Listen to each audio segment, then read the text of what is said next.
All right, this is the last part of chapter 1.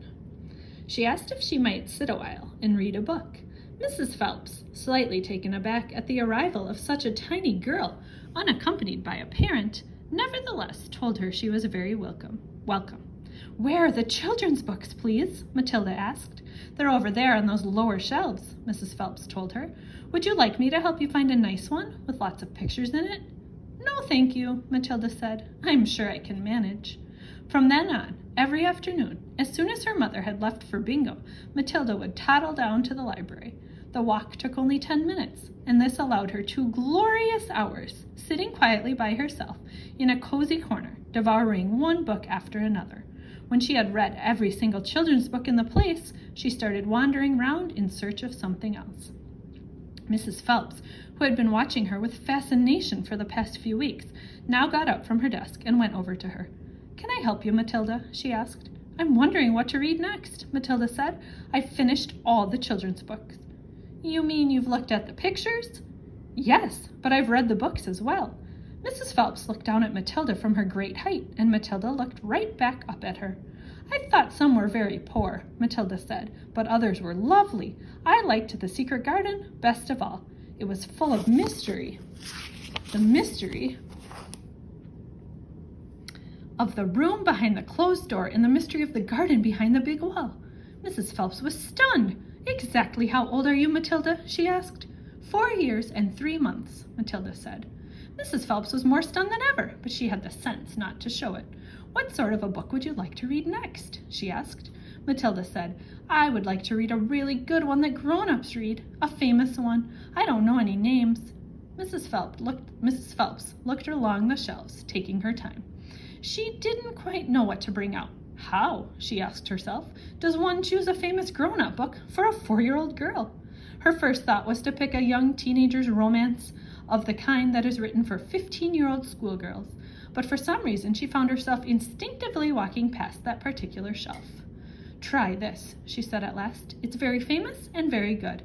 If it's too long for you, just let me know, and I'll find something shorter and a bit easier.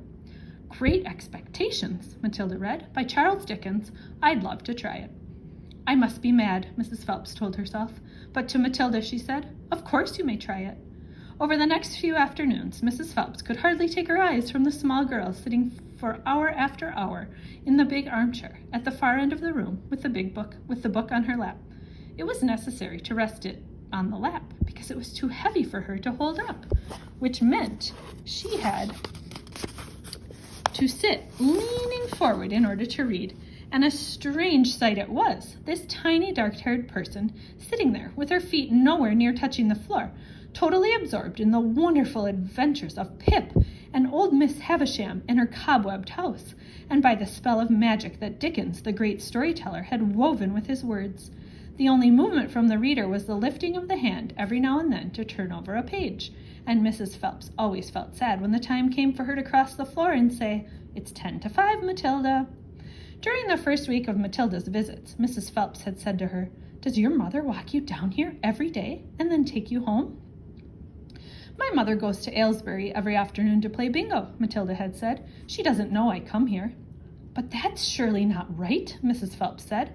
I think you'd better ask her. I'd rather not, Matilda said. She doesn't encourage reading books, nor does my father. But what do they expect you to do every afternoon in an empty house? Just mooch around and watch the telly. I see. She doesn't really care what I do, Matilda said a little sadly. Mrs. Phelps was concerned about the child's safety on the walk through the fairly busy village high street and the crossing of the road, but she decided not to interfere.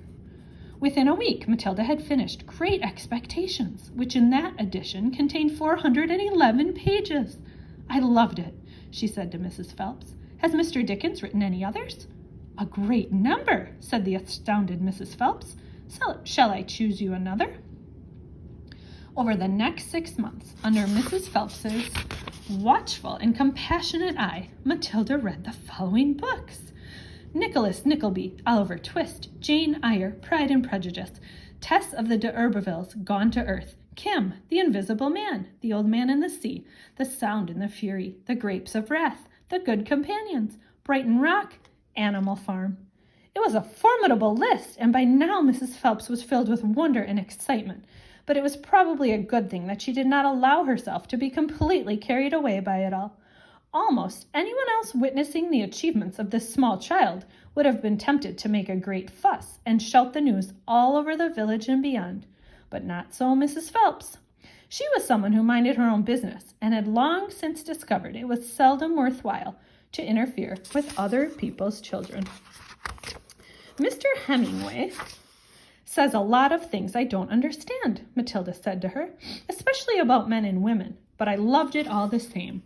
The way he tells it, I feel I am right there on the spot, watching it all happen.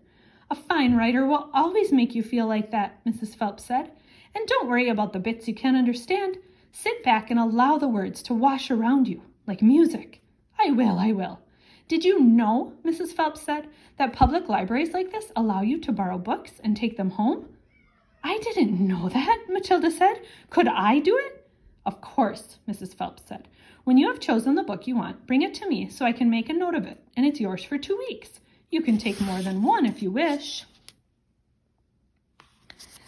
From then on, Matilda would visit the library only once a week in order to take out new books and return the old ones. Her own small bedroom now became her reading room, and there she would sit and read most afternoons, often with a mug of hot chocolate beside her.